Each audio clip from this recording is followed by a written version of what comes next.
أعوذ بالله من الشيطان الرجيم. بسم الله الرحمن الرحيم. قل هذه سبيلي أدعو إلى الله على بصيرة أنا ومن اتبعني وسبحان الله وما أنا من المشركين.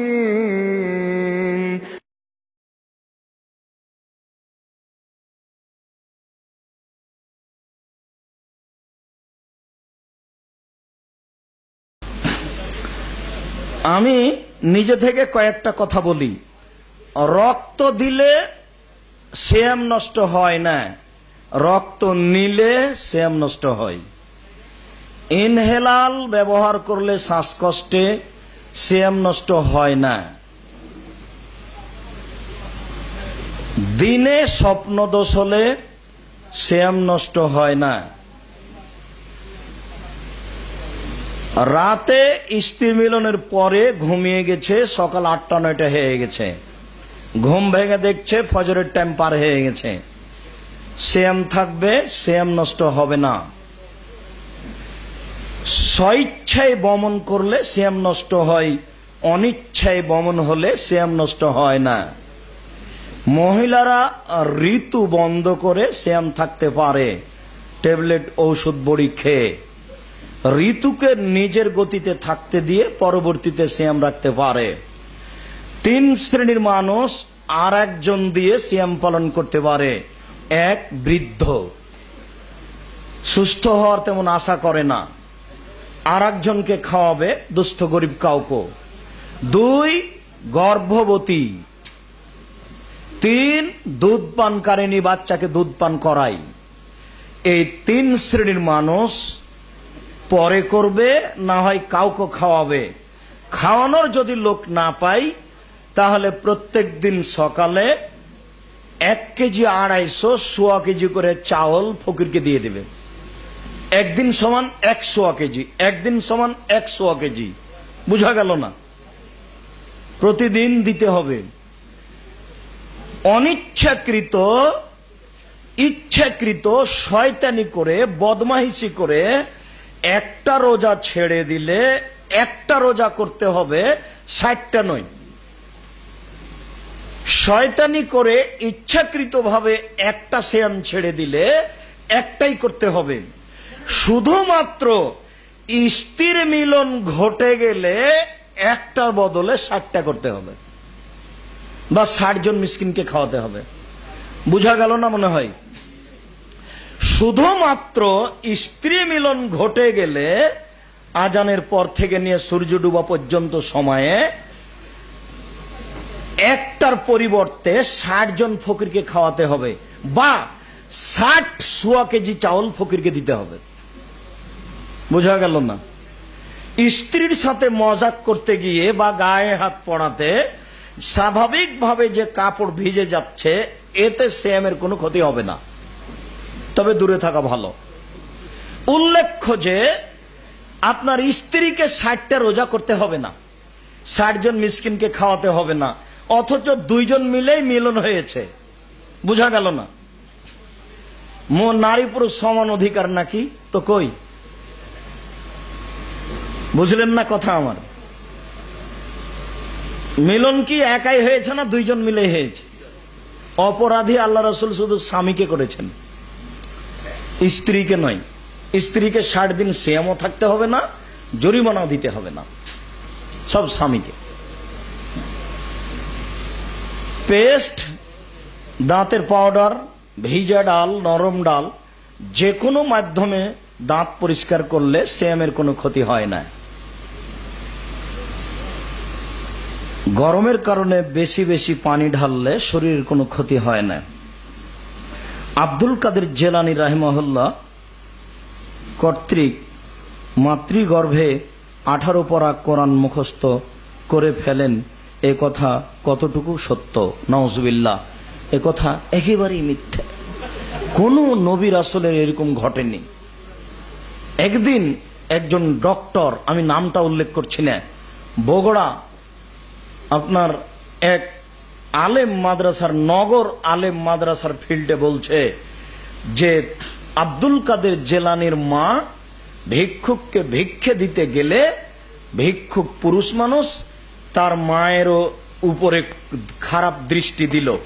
তখন আব্দুল কাদের জেলানি পেট থেকে রাগ করে বের হয়ে ফকিরকে হত্যা করলেন। আচ্ছা, বক্তা যে বক্তৃতা দিচ্ছেন ও কত বড় মূর্খ দেখেন। লোকটা তো তার মায়ের সাথে অন্যায় করেনি, জেনা করেনি। জেনাও যদি করে থাকে তাহলে এই লোকটা যদি বিবাহিত হয় তাহলে তাকে মারা যাবে, আর যদি লোকটা বিবাহিত না হয় ফকিরটা, তাহলে কয় লাঠি? 100 লাঠি।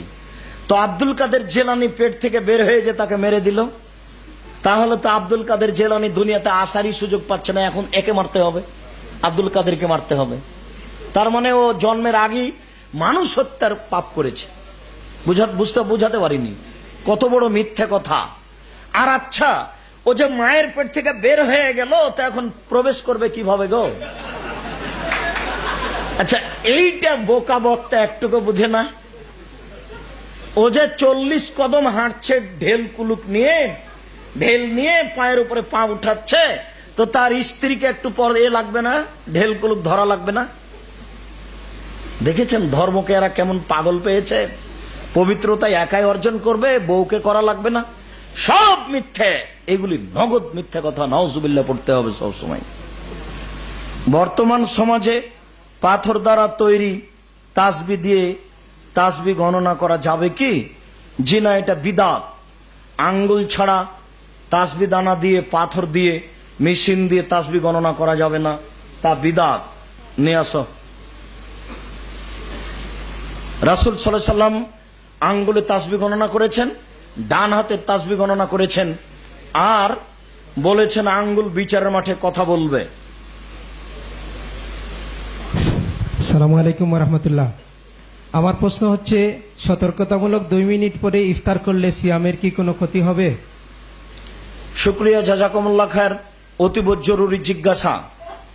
2 মিনিট দেরি করছি সতর্কতামূলক, আমার কি সিয়ামের কোনো ক্ষতি হবে? জি হবে। 3টা হাদিসের বিরোধিতা করা হবে।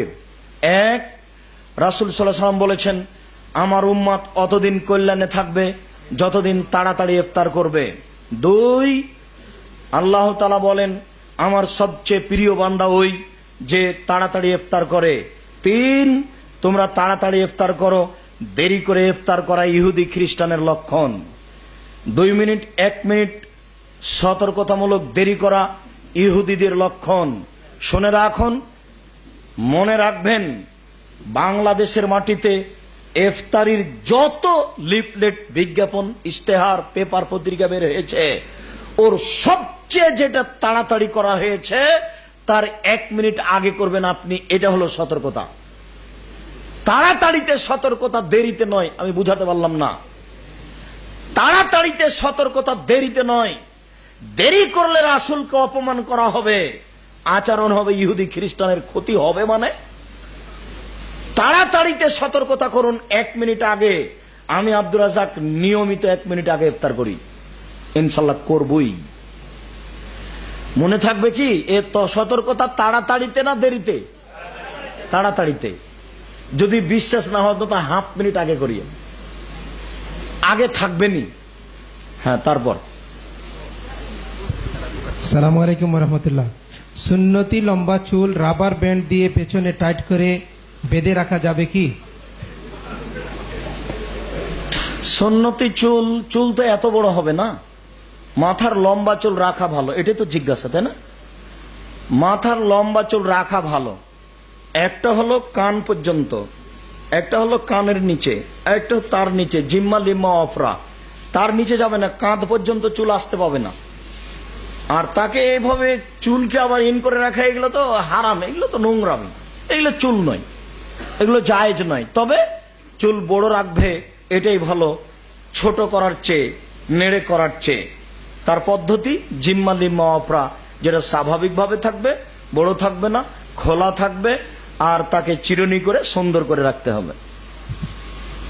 প্রশ্ন হচ্ছে, আমাদের দেশের অধিকাংশ মসজিদে দেখা যায় ইমাম সাহেব সালাম ফেরানোর পর শুধুমাত্র ফজর ও আসরের নামাজে কিবলামুখী হয়ে থেকে ঘুরে বসেন। প্রশ্ন হলো, শুধু কি 2 ওয়াক্তে ঘুরে বসা সঠিক? সালাম ফেরার পরে বসার পদ্ধতি কেমন হবে? ডান দিকে মুখ করে বসবেন, বাম দিকে মুখ করে বসবেন, দুটাই সহিহ হাদিস। ইমাম সাহেব যদি মুক্তাদির সাথে কথা বলা প্রয়োজন মনে করেন তাহলে মুখামুখি বসবেন, এটাই সুন্নাত। মনে থাকবে, ডান দিকেও সহিহ হাদিস, বাম দিকেও সহিহ হাদিস। ইমাম সাহেব যদি মুক্তাদির সাথে কথা বলা প্রয়োজন মনে করেন তাহলে মুখামুখি হবেন, এটাই ঠিক। বলো। প্রশ্ন হচ্ছে, মক্কা মদিনাতে তারাবি 20 রাকাত কেন? মক্কা মদিনায় তারাবি 20 রাকাত কেন? প্রথমত মনে রাখবেন, 20 রাকাত তারাবি আল্লাহর নবী পড়েননি,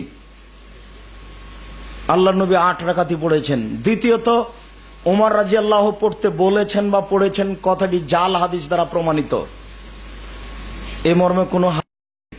তৃতীয়ত, তারাবি শব্দ হাদিসে নেই, কৌশল দেখানো হচ্ছে। 8 রাকাত হচ্ছে তাহাজ্জুদ আর 20 রাকাত হচ্ছে তারাবি, কথাটি মিথ্যে।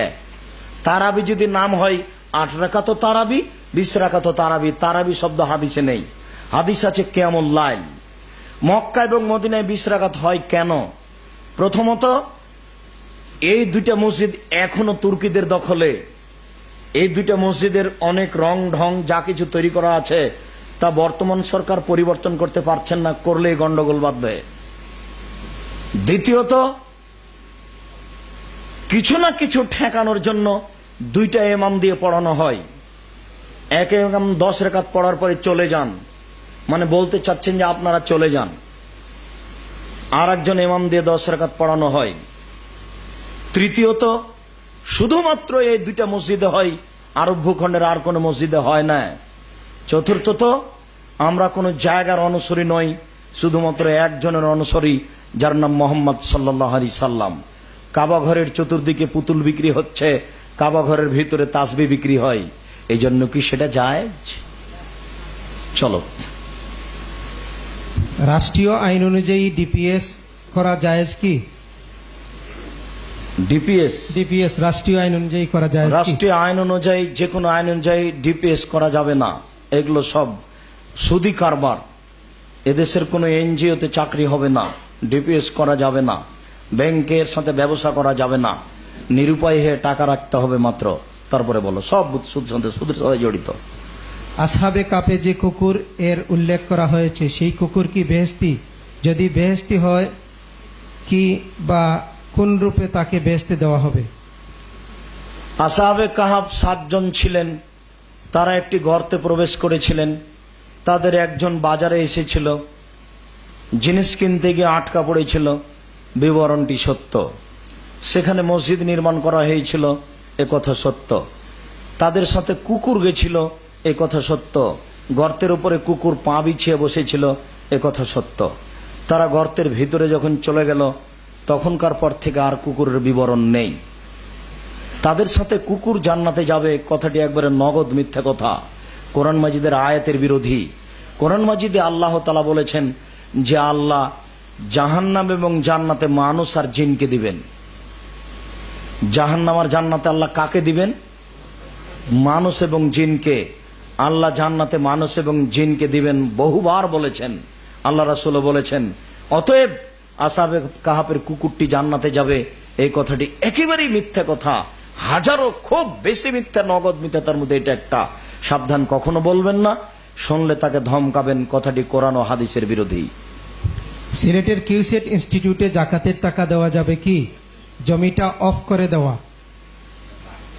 জমিটা অক্ষ করা হলেও তা মসজিদ নয়। অক্ষ করা জমিতে জাকাতের টাকা দিবেন, অক্ষের প্রতিষ্ঠানে জাকাতের টাকা দিবেন। শুধুমাত্র যেটা মসজিদের জন্য অক্ষ হয়েছে সেখানে জাকাতের টাকা ব্যবহার হবে না। মসজিদ নির্মাণে জাকাতের টাকা ব্যবহার হবে না।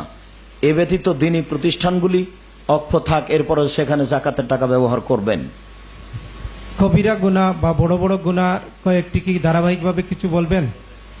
কবিরা গুনাহ 1, আল্লাহর সাথে শিরক করা। 2, মানুষকে হত্যা করা। 3, সুদ খাওয়া। 4 এতিমের মাল ভক্ষণ করা। 5 যুদ্ধের মাঠ থেকে পালিয়ে যাওয়া। 6 মানুষের নামে বদনাম লাগানো।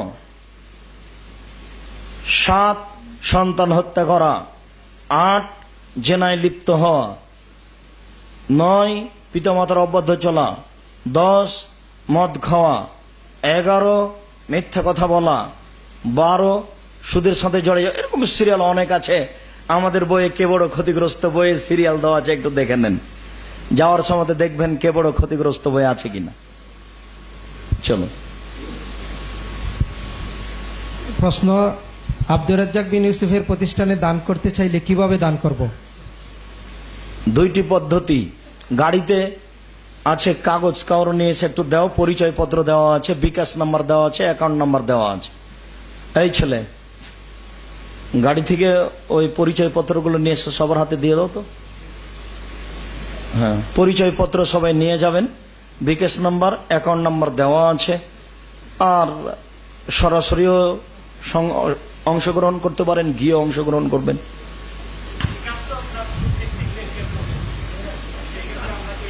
বিকাশে চাকরি করা, বিকাশে নিজে খুলে উপার্জন করা, এটা সত্যই ঠিক নয়।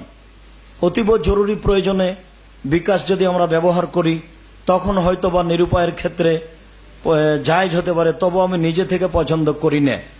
হয়তোবা একটা পরিস্থিতির খাতিরে এটা করা হয়েছে মাত্র, তবে আমি বিকাশে চাকরি করা বা বিকাশে ব্যবসা করা বা বিকাশ খোলা নিজে থেকে উপার্জনের জন্য এটা আমি বৈধ মনে করি না। ঠিক এরকমই যে আমার একটা বক্তব্য সিডি কিনবো তো এই হিন্দুর দোকান থেকে নিব, এ কথার অর্থ এই নয় যে আমি সিডির দোকান দেব। শুকরিয়া, জাজাকুমুল্লাহ খায়ের। আপনি যে কথাটা বলেছেন আপনার আমি শুকরিয়া আদায় করি, জাজাকাল্লাহ খায়ের। ব্যাংকিং ব্যবস্থাটাও তাই। সেজদায় বাংলা ভাষায় দোয়া করা যাবে কি? আল্লাহ আকবার বললে দুনিয়াবের সবকিছু বন্ধ হয়ে যায়, সালাম ফিরলে সবকিছু হালাল হয়ে যায়। সালাম ফিরা পর্যন্ত নিজের ভাষা চলবে না, আরবি ভাষা তো চলবে না, ইংরেজি ভাষা তো চলবে না, কোনো ভাষাতেই চলবে না, নিজের ভাষা চলবে না। সলাতের মধ্যে সালাম ফিরার পরে আল্লাহ রাসূল বলেছেন লা ইয়াসলুহু কালামুন নাস ফিস সালাহ, সলাতের মধ্যে মানুষের ভাষা জায়েজ নয়, আরবি ভাষাতে বানিয়ে দোয়া করতে পারবে না। সিজদাই ওই মুখস্থ দোয়া বলবে, কিছু না বললে আল্লাহুম্মা ইন্নাকা আফুবুন তুহিব্বুল আফওয়া ফা'ফু আন্নি। হাদিসের সব দোয়াগুলি বলবে, কোরআনের দোয়া পড়বে না। সালামের বৈঠকে কোরআন মাজিদের আয়াতগুলি পড়বে। বলো। আসসালামু আলাইকুম ওয়া রাহমাতুল্লাহ। আমার প্রশ্ন হচ্ছে, আমাদের সমাজে দুটি জিনিস লক্ষ্য করা যায়। কোনো স্ত্রী মারা গেলে সে স্বর্ণ খুলে রাখে, স্ত্রীর স্বামী মারা গেলে সে স্বর্ণ খুলে রাখে এবং সাদা কাপড় পরিধান করে। শরীয়তে এর কতটুকু বিধান আছে? শুকরিয়া, জাযাকুমুল্লাহ খায়ের। জিজ্ঞাসাটি অতীব সুন্দর। এটা একটা সংস্কার, কুসংস্কার ঢুকে আছে আমাদের ভিতরে। স্বামী মারা যাওয়ার সাথে সাথে সব স্বর্ণের গয়না খুলে দিচ্ছে। খুলে দেওয়া এটা কুসংস্কার, এটা হারাম, এটা হিন্দুয়ানা প্রথা। গায়ে পরনে শরীরে যা আছে তা খুলতে পাবে না।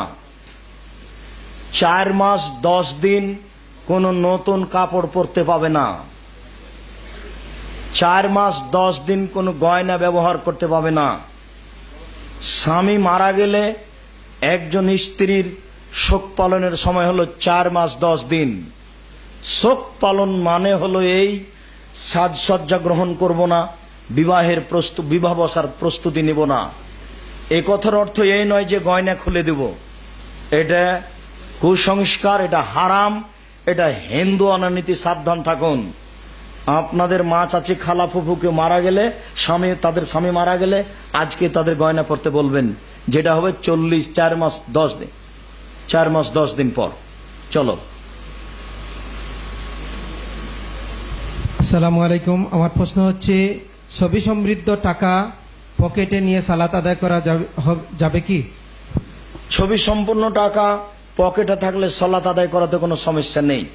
যে ঘরে সালাত আদায় করছেন টাকাটা যদি পড়ে থাকে তাহলে সালাত হবে না। বাইরে থাকলে, যেখানে সালাত আদায় করছেন সেখানে খোলা মাঠে পেপার, পত্রিকা, টাকা, যে কোনো ছবি, তেলের, আতরের, আপনার দাঁতের পাউডারের যে কোনো ছবি থাকলে ওখানে সালাত হবে না। পকেটে থাকলে, ঢাকা থাকলে কোনো সমস্যা নেই। চলো। এক বোন জানতে চাচ্ছেন, শুনেছি নিয়ত না করলে সিয়াম হয় না, কিন্তু আমি মাঝে মাঝে নিয়ত করতে ভুলে যাই, এতে আমার সিয়াম কবুল হবে কি? নিয়ত, আল্লাহ রাসূল বলছেন ইন্নামাল আমালু বিন্নিয়াত, নিয়ত হচ্ছে অন্তরের পরিকল্পনা। মুখে সশব্দে নিয়ত করলে পাপ হবে, গুনাহ হবে, যার নাম বিদআত, শেষে সিয়ামই হবে না। অন্তরের পরিকল্পনার নাম নিয়ত। রমজান আসার আগে থেকে আমরা নিয়ত করে আছি সিয়াম পালন করব, এর জন্য আবার নতুন নিয়ত লাগবে না। মুখে উচ্চারণ করলে গুনাহ হবে, নতুন নিয়ত লাগবে না। অন্তরের পরিকল্পনার নাম নিয়ত। চলো। অজু ছাড়া মোবাইলে কোরআন পড়া যাবে কি? অজু ছাড়া মোবাইলে কোরআন মাজিদ কেন? অজু ছাড়া সব সময় কোরআন মাজিদ পড়া যায়। ঋতুবতী মহিলাও কোরআন মাজিদ পড়বে। কোরআন মাজিদ পড়তে পাবে না যার ফরজ গোসলের প্রয়োজন হয়েছে সে। বাকি সবাই কোরআন মাজিদ পড়বে, ঋতুবতীও পড়বে, ধরে পড়বে। আপনি অজু করে কোরআন মাজিদ পড়েন, এটা ভালো। কাবা ঘরে মসজিদে থাকতে পারে ঋতুবতী মানুষ, হেরাক্লিয়াস কোরআন মাজিদের আয়াত পড়তে পারে একটা হিন্দু মানুষ। রাসূল সাল্লাল্লাহু আলাইহি সাল্লাম আয়েশাকে বলেন, তুমি শুধু তপ করো না, জিকির আজকার তাসবিহ তাহলিল সবকিছু করো, কোরআন তেলাওয়াত করো। আল্লাহ রাসূল বলছেন, আয়েশা তুমি কাঁদছো কেন? তপ করতে করতে চট করে বসে আয়েশা কাঁদছেন। তখন আল্লাহ রাসূল বলছেন, ও আহিস্তে, তুমি কি ঋতুবতী? তখন আয়েশা বলছেন, জি হ্যাঁ আমি ঋতুবতী। তখন আল্লাহ রাসূল বললেন, আয়েশা তুমি তপ করো না, বাকি সবকিছু করো, কোরআন তেলাওয়াত করো। ঋতুবতী কোরআন তেলাওয়াত করবে, অজু আবার কি? অজু করে করেন ভালো, অজু ছাড়াই কোরআন মাজিদ পড়বেন। চলো। পিতামাতার সাথে খারাপ আচরণ করলে এবং পরে শুধু আল্লাহর কাছে ক্ষমা চাইলে তিনি কি মাফ করবেন? পিতামাতার সাথে খারাপ আচরণ করলে তার হাত পা ধরে ক্ষমা নেবে, এটাই ছেলের বা জিম্মেদারি ছেলে মেয়ের।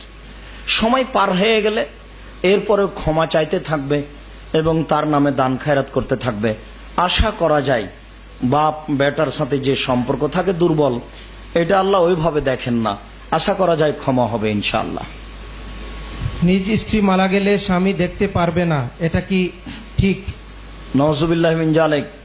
স্ত্রী মারা গেলে স্বামী দেখতে পাবে না, তো ভাগ নেই যে জমি। আচ্ছা, ফেকার বইয়ে মিথ্যা কথা থাকলে কি এত বড় ডাহা মিথ্যা কথা থাকতে হয়? স্ত্রী মারা গেছে, এখন স্বামী তাকে দেখতে পাবে না, এত বড় নিষ্ঠুর ধর্ম হতে পারে? যার সাথে আমি আজ 50 বছর যাবৎ সংসার করে আসলাম, যার অঙ্গ প্রত্যঙ্গ সব আমার হাতে, আর আমি তাকে আজকে দেখতে পাবো না, এর চেয়ে নিষ্ঠুর খারাপ ধর্ম হতে পারে? এরকম ধর্মকে কবর দিতে এসেছি, মনে রাখবেন। আয়েশা রাদিয়াল্লাহু তাআলা আনহা বলেছিলেন, আপনি আগে মারা গেলে আমি গোসল দিব। আল্লাহ রাসূল বলেছিলেন, তুমি আগে মারা গেলে আমি গোসল দিব। একাধিক সহিহ হাদিস, স্বামী স্ত্রীকে গোসল দিবে, স্ত্রী স্বামীকে গোসল দিবে। এত বড় নোংরা ধর্ম ধর্মে ঢোকে কি করে? সাথে সাথে স্বামী মারা গেলে স্ত্রী জমির ভাগ পায়, আর স্ত্রী মারা গেলে স্বামী জমির ভাগ পায়, দেখতে পারে না। ধর্ম কি এমন হতে পারে? এটা একেবারে মিথ্যা কথা, সাবধান থাকবেন। স্ত্রী স্বামীকে দেখবে, স্বামী স্ত্রীকে দেখবে মরার পরে, এ কথাই ঠিক, হাদিস দ্বারা প্রমাণিত। রাতের সালাতে দেখে কোরআন পড়ে কি আদায় করা যাবে? তাহাজ্জুদের সালাতে, রাতের সালাতে দেখে দেখে কোরআন মাজিদ পড়া যায় কি? যায়। সহিহ হাদিস আসার সাহাবী থেকে প্রমাণিত। না দেখে পড়ুন, তাহলে বেশি একাগ্রতা আসবে। নিজে যেটুকু জানেন সেটুকুই পড়েন। ওই যে বলে দিলাম, 100বার ইখলাস পড়বেন। চলো। 3 তালাক একসাথে দিলে 1 তালাক হয়, বিস্তারিত বলবেন। 3 তালাক এক বৈঠকে দিলে 1 তালাক হয় বা 3 তালাক হয়। এক বৈঠকে 3 তালাক কেন? 1 লক্ষ বার যদি বলে তোমাকে তালাক দিলাম, এক বৈঠকে কেন? এক ঋতুতে একবার হাইজ হওয়ার পরে আর একবার হাইজ পর্যন্ত, এই মাসের মধ্যে, এই 30 দিনে 30 দিনই যদি বলে তোমাকে 3 লক্ষ তালাক দিলাম, 1 তালাকই হবে। কথা বুঝতে পারেননি? এক বৈঠকে কেন 1 তালাকই হবে। তার সময়সীমা কতদিন? 30 দিন।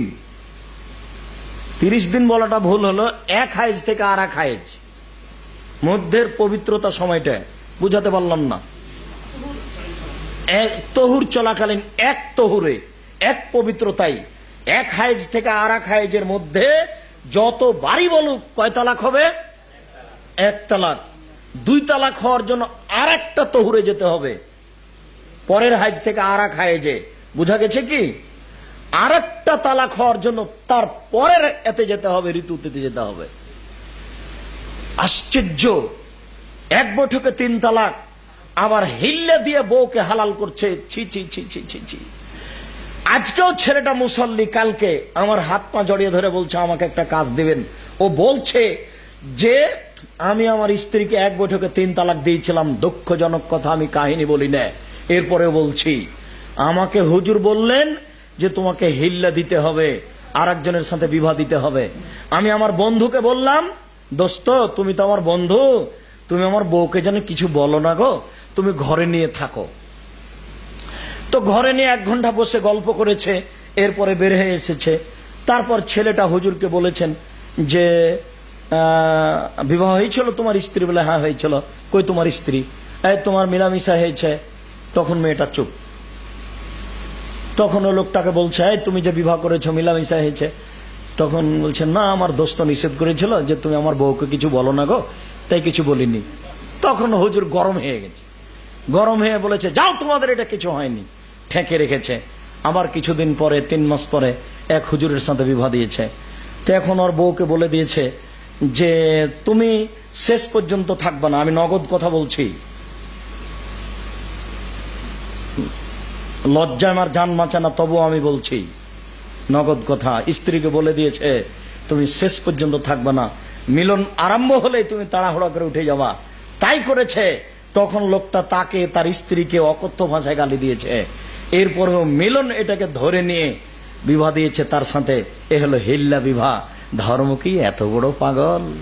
ছি ছি ছি ছি ছি ছি, নাউজুবিল্লাহ মিন যালিক। 3 মাস পার হওয়া পর্যন্ত ওর সাথে সংসার চলবে, বিবাহ দিতে হবে না। 1 বৈঠকে 1 লক্ষ তালাক দিয়েছে, 1 তালাক। 3 মাস পার যদি হয়ে যায় তাহলে আবার নতুন বিবাহ দিতে হবে। 3 মাস যদি পার না হয় তাহলে বউ এমনিতে ফেরত নেবে, কোনো সমস্যা নেই। তারপরে বলো, হিন্দুদের ঘরে সালাত হবে কি? বুঝিনি? হিন্দুদের হিন্দুদের ঘরে সালাত হবে যদি মূর্তি না থাকে। হিন্দুদের তৈরি করা বাড়ি ভাড়া নেবেন, থাকবেন, কোনো সমস্যা নেই। বুঝতে পারেননি? তবে তাদের যদি মূর্তি থাকে তাহলে হবে না, আপনারও হবে না, তারও হবে না, কারো মূর্তি থাকলে হবে না। চলো, নামাজে পড়ার সময় আমার অনেক ধরনের খারাপ চিন্তা আসে, কোনো সময় আল্লাহ আসে, আমার কি করা উচিত?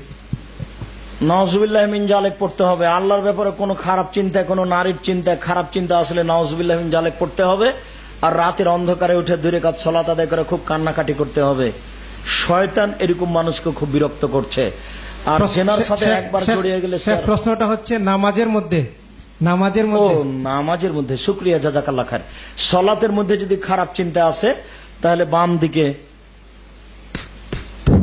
নাউজুবিল্লাহ মিন জালিক বলে এইভাবে বাম দিকে থুথু ফেলবে হালকা, আর একজনের গায়ে যেন না পড়ে, এমনিতেই। সহিহ হাদিস। রাসূল সাল্লাল্লাহু আলাইহি সাল্লাম রমজান মাসে 11 রাকাত ব্যতীত আর কোন ইবাদত করতেন, বা আমরা কি ইবাদত করতে পারি? 11 রাকাত ব্যতীত রাসূল সাল্লাল্লাহু আলাইহি সাল্লাম আর কোন ইবাদত করতেন না, এটাই চূড়ান্ত। এটাকে দীর্ঘ সময় আদায় করতেন। তবে আপনার যদি হয়ে গিয়ে থাকে তাহলে তাসবিহ তাহলিল করতে থাকেন, করতে করতে এক পর্যায়ে অজু করে আসেন, অজু করে এসে 2 রাকাত পড়েন। এ হলো অজুর সালাত। বুঝতে পারলেন না?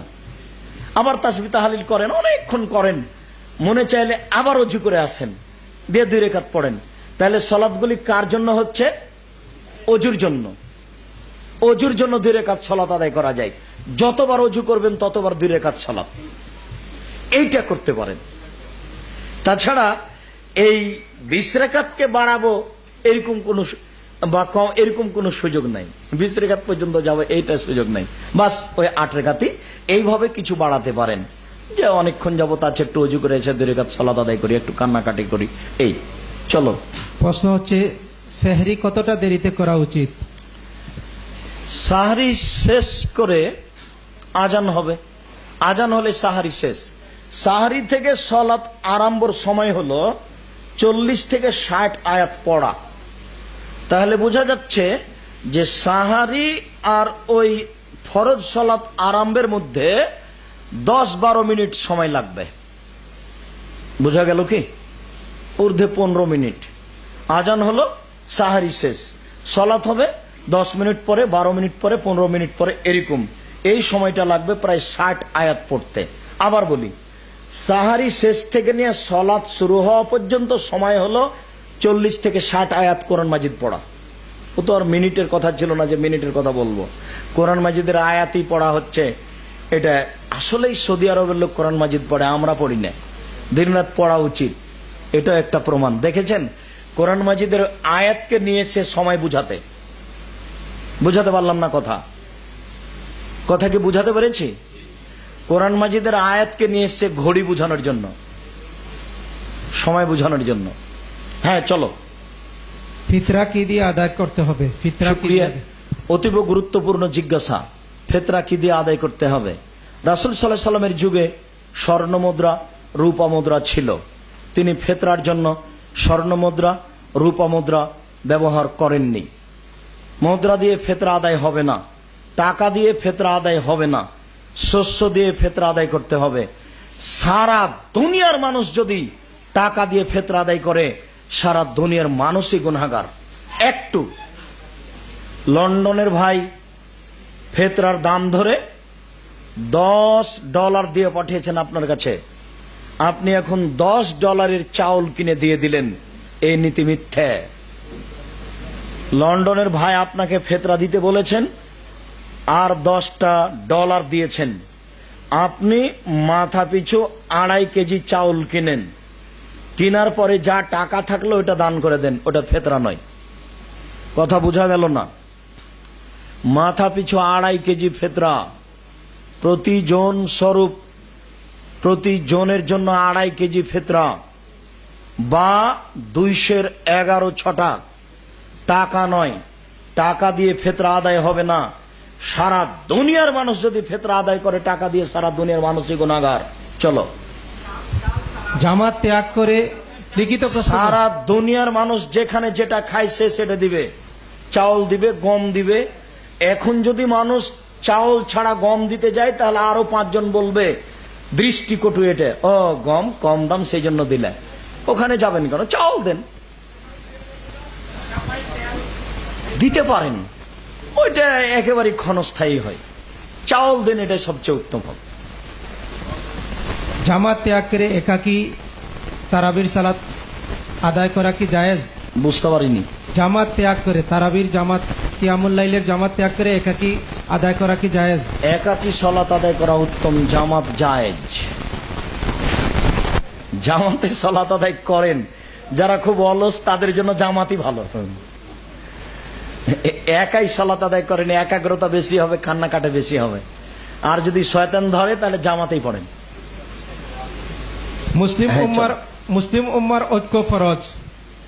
যেহেতু রাফে ইয়াদাইন বা সজুরে আমিন বললে ঐক্য নষ্ট হয়, এ ব্যাপারে কিছু কি বলবেন? মুসলিম উম্মার ঐক্যের দাম আছে। রাফে ইয়াদাইন বাদ দিয়ে আর আমিন জোরে বাদ দিয়ে মুসলিম উম্মা একাত্রিত ঐক্য হয় কি করে?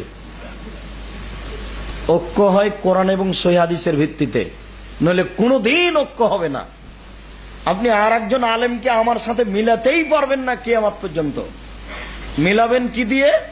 যখন 2 জনকে একই ফরমাতে ফেলবেন, আমাকেও ফেলবেন, তাকেও ফেলবেন, সহিহ হাদিসে।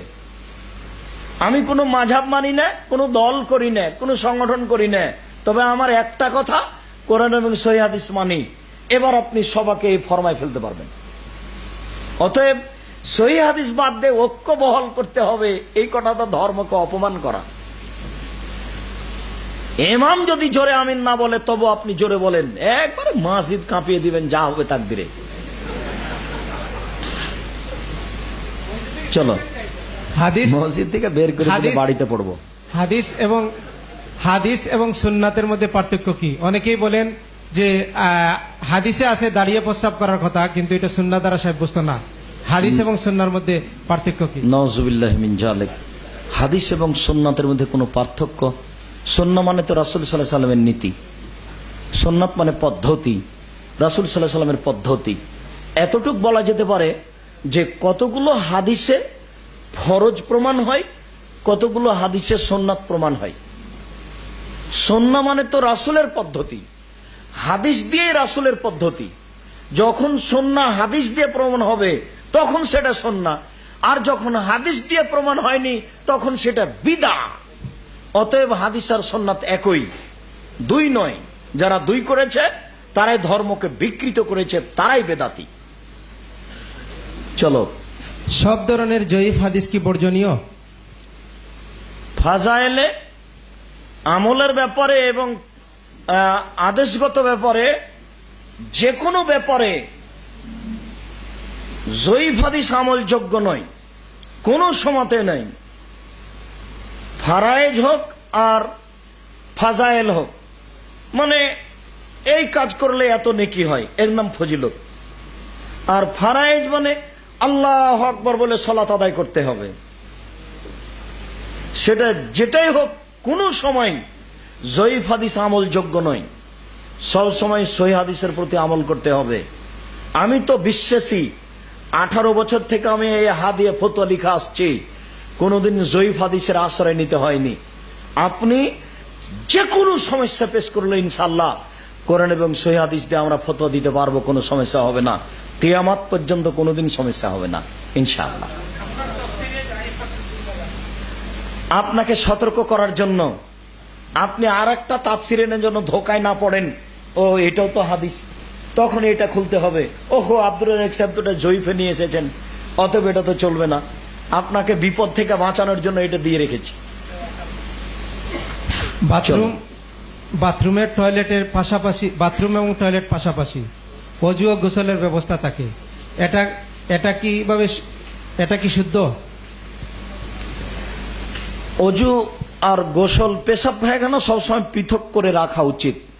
আমাদের দেশের সব টয়লেটগুলি গোসল এবং পেশাব পায়খানার অবস্থায় একই জায়গায়।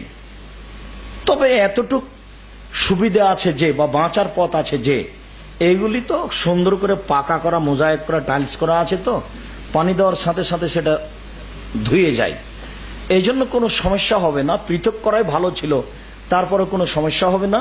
পেশাব পায়খানায় বসেছেন তখন দোয়া পড়ে বসবেন, উঠেন তখন দোয়া পড়ে উঠেন, বাস এখন আপনি ফ্রি হয়ে গেছেন।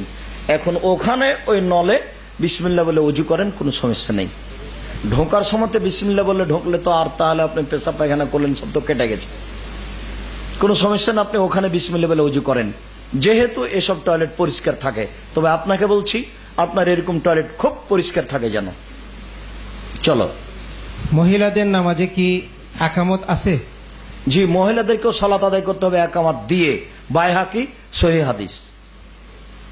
সম্মানিত উপস্থিতি, আমরা এবার শেষ পর্যায়ে চলে আসছি। আমাদের সময়ের স্বল্পতার জন্য আপনাদের অনেক প্রশ্নের জবাব দিতে পারিনি, আমরা এ ব্যাপারে দুঃখ প্রকাশ করছি এবং আগামী প্রোগ্রামে আপনাদের আহ্বান জানাচ্ছি। আমরা সর্বশেষ প্রশ্ন শেখের কাছ থেকে জানতে চাবো যে, আমাদের মসজিদে ফজর এবং আসরের সালাত অনেক দেরি করে পড়ে, এখন ঘরে কি একা পড়ব? রাসূল সাল্লাল্লাহু আলাইহি সাল্লাম বলেছেন, বুখারী মুসলিমের হাদিস, যে মানুষ যখন সালাতের সময়কে মেরে ফেলবে, ঠিক মতো সালাত আদায় করবে না, তখন তোমরা কি করবে? সাহাবীগণ বললেন, বলেন কি করব? তখন রাসূল সাল্লাল্লাহু আলাইহি সাল্লাম বললেন, তোমরা নির্ধারিত সময়ে সালাত আদায় করে নিও, তারপরে পরিস্থিতি অনুযায়ী জামাতে যাও। ফজরের এবং আসরের সালাত আপনাদেরকে নির্ধারিত সময়ে পড়তে হবে, এত দেরি করে ফজর এবং আসর পড়া যাবে না, ওটা কোনো সময়ই নয়।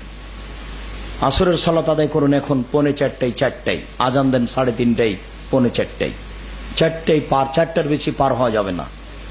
ফজরের সালাত আদায় করুন 4:10, 4:15, আজান দেন 3:50, 3:55, কিন্তু এর চেয়ে বেশি দূরে যাওয়া যাবে না। আপনাদেরকে এই সময়ে বাড়িতে সালাত আদায় করে নিতে হবে, মসজিদে গিয়ে তাদের সাথে সালাত আদায় করা জরুরি নয়, এটাই সুন্নাত। শুকরিয়া, জাযাকুমুল্লাহ খায়র। আপনারা সবাই এসেছেন, আপনাদের শুকরিয়া আদায় করে আল্লাহ তুমি আমাদেরকে দিনের উপরে রাখো, হকের উপরে রাখো।